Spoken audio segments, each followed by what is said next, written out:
Rob G, there's talk about the Raiders and the idea of maybe if they do get Mendoza at the first pick and they might decide that they're not going to rush him. The general manager was talking about whether or not that he starts right away. Yeah, everybody's talking about the Raiders these days, right? Like they're the top topic of conversation across national airwaves. Of course, you know why? Because they're not playing any football, so they're when they play football, they're irrelevant. Woo, you ain't lying. Off season is big for the Raiders. I can say that as a Lions fan. Right. You ain't lying. It really is. Now, yeah, you mentioned it.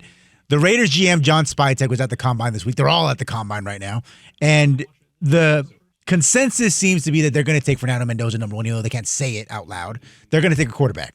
And one of the media members asked Spytek about the idea if you're going to take Mendoza or any other quarterback, starting him week one as your franchise guy. And Spytek said, quote, I think you want to limit the amount of pressure on that guy from the start. Now, if you have a young quarterback, I'm not necessarily in favor of running him out there right away either. So another quality player that can play the same position if you have a young quarterback. And this kind of echoes something that Tom Brady said about a year and a half ago. Before he even became part of the Raiders organization, he told friend of the show, Stephen A. Smith, we call him Steve, that it was a, quote, tragedy that teams nowadays are throwing young quarterbacks into the starting lineup right off the bat before they've ever really learned how to play the quarterback position in a classic way. He says that rather than having them get to the level that they need to be, we're moving our franchise back to the level that they are to help them play right away. That's one time that I agree with Tom Brady. Like, there's something to it. Breaking news. No, but there's something to it. And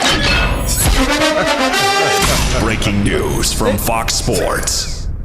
There you go, right. No, and what I mean is everybody's different. Yeah. When you have a prodigy, I have no issue with it. You have a prodigy, they should play. But everybody's not a prodigy, and everybody's not ready to play. Mm-hmm. And you can make it to the Hall of Fame without playing right away. Aaron Rodgers sat for 3 years. 3. It still could what be numbers would he have if he played those 3 years? Might be the most talented we've ever seen still. But you know what I'm saying? Like 3 years went by and he didn't play, and he still wound up putting up all these numbers, 4 MVPs, blah, blah, blah, won a Super Bowl, the whole 9 yards. So we've seen that. What's his name? Richardson. Do you think he was ready in Indianapolis? No, he wasn't ready. He played like 3 games in college. They're like, that's our guy.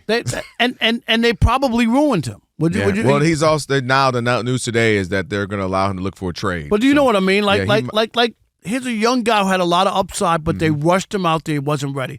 And my point is, it's got to be on a case-to-case basis. But just because you don't play somebody from the very beginning doesn't mean that he can't develop into it. We saw Zach Wilson with the Jets. Terrible. You know, like there were guys who just weren't ready to start in the NFL. And I think it has to be.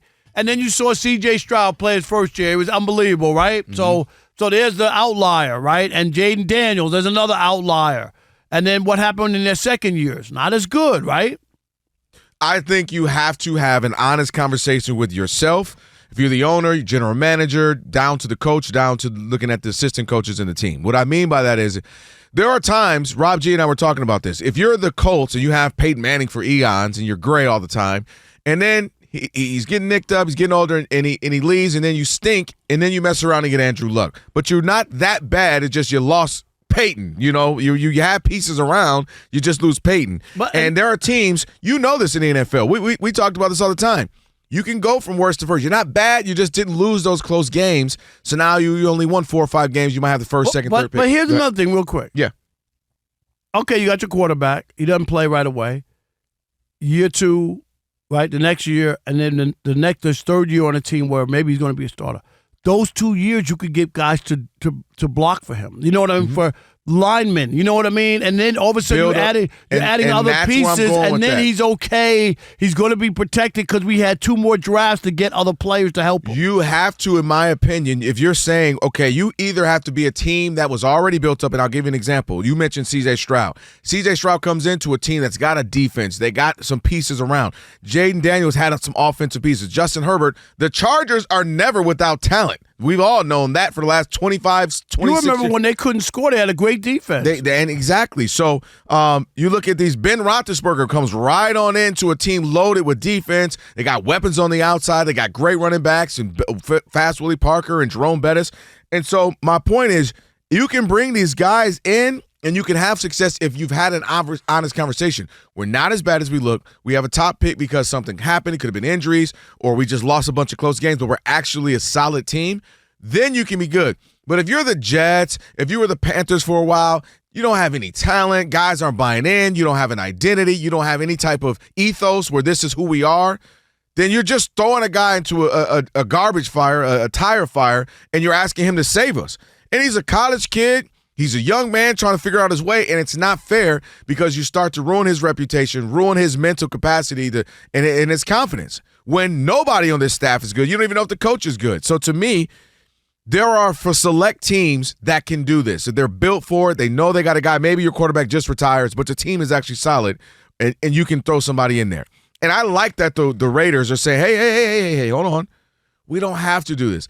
Because you know what it reminds me of? It's when we talked about the NBA. What did we say about tanking?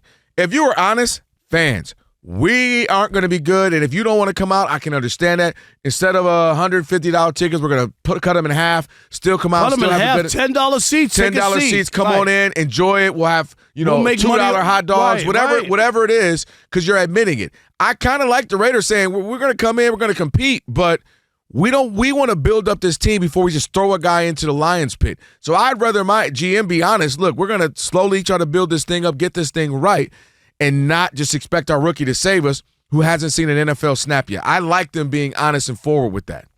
Yeah. Rob G., where are you as a Raiders your squad. fan?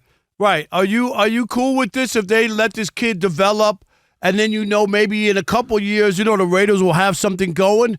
Because what they've done the last few years, changing coaches, changing quarterbacks, they haven't gone anywhere. No, I'm totally on board with them sitting him as long as needed. Because, pulling the curtain back, he's not one of those top flight, can't miss quarterback prospects to begin with. This wasn't Joe Burrow. No, this is not Joe Burrow. This is not Andrew Luck. Absolutely. This is not, I don't even like this guy. He's not even Caleb Williams. Like where you say, hey, the talent is so immense. I need to get him out there and see what happens. When I saw him on Covino and Rich, Yep. Rob G. Tell me, he wasn't on Covino and Rich, remember that? Oh, that's right. He got stolen by Let's not bring that up. Oh, I'm sorry. Yeah. Yeah, he was supposed to be, and then he wound up right. Okay. He just dapped him up. What's up, y'all? Hey, excuse me. But Rob G., tell me if I'm wrong and I didn't get real close to him or whatever. Okay. Looked a little soft in the middle. He didn't like Rob G., no? I don't know if soft is the word I would use, but he's not he's an incredible looking athlete specimen type of dude. That's what I know what you mean. A lot of quarterbacks, am I right? They do that coming in because you just haven't gotten to that level of, wait till you come into this NFL. But you've seen some guys and you go, okay, he looked like but I'm just saying. Well, and also he was 50 feet away from Cam Newton. Yeah. Still a specimen. But I'm just saying. That's a different thing. And so when you do not have one of those transformational type of prospects, it would behoove you to build out the rest of the team around them before you throw them to the wolves. And this is what I know the Steeler Nation doesn't like him right now. But Ben Roethlisberger, this is what he was saying a couple weeks back. He was saying, I came into a great situation.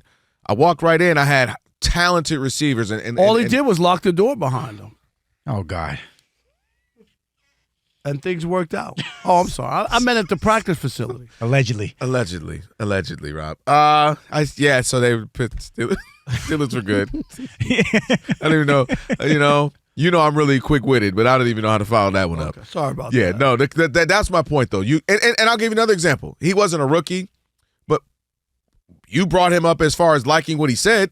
Look at Tom Brady, right? Tom Brady was able to come in for Drew Bledsoe to a team that had players. And if it wasn't for his injury, Tom Brady wouldn't have played. And he wouldn't have played for another year or two. He would not have played. Remember, they were going to the Super Bowl or had a chance to with Bledsoe. Russell Wilson, another guy. You come into a team with a bunch of talent. I know it was supposed to be Matt Flynn was supposed to be the starter, but they're like, nah, kid, it's going to be the kid.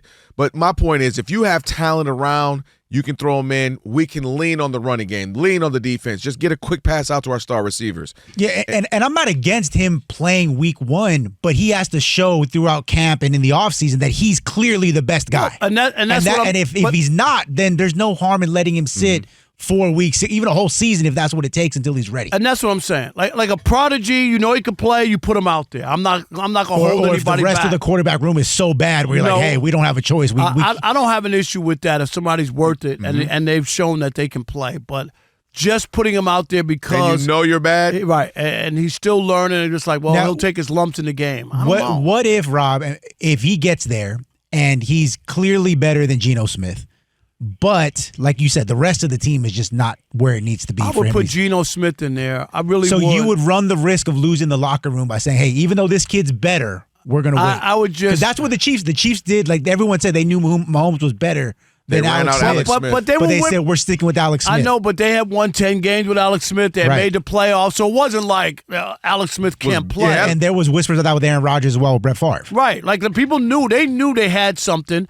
But you had a Hall of Fame quarterback in Brett Favre, and you're not going to make that. And that to me, at least you know the game plan. Meaning, if you see Geno ain't looking the greatest, but you're still gonna run him out there, and and Mendoza looks better, then at least to me, okay, I know the game plan. Game plan is let Geno get 4 or 5 games in. Let us knock off this rust. Let us get it going. Let him take the all lumps. The hits, right? And then we roll Mendoza out. At least you know that, right? Because they sitting around. We talk about the players seeing. Oh, shoot. Why? Yeah. He can't take the lumps. Why the black man got to take all the lumps, right? What is that Chris Broussard picture I'm looking staring at what you is right that? now? Yeah, he is staring at you right now. Where'd that come Is from? the man not paying attention? He is. I'm not gonna lie. You didn't see that last hour? Took you an hour and 18 minutes to see it. I didn't see it. You should see what they did to your picture in here, Rob. Oh yeah, that's true. I did get a text at 4:30 this morning. Someone taking credit for that. Did Mike Harmon do this? Who defaced our? I paid money for that. Is it defaced? Well, you have to see. So I'm not happy, Murray. Tell them that they can stick and stay, and then we'll go look. All right, Rob, so they're watching us right now, which means another thing they can do is what? They can subscribe. All you got to do is hit that button, subscribe to The Odd Couple for some of the best sports talk content in the nation. Facts, and while you're at it, they can like, they can comment, they can share. Do all that for us. We appreciate it. Just do all that right up in here.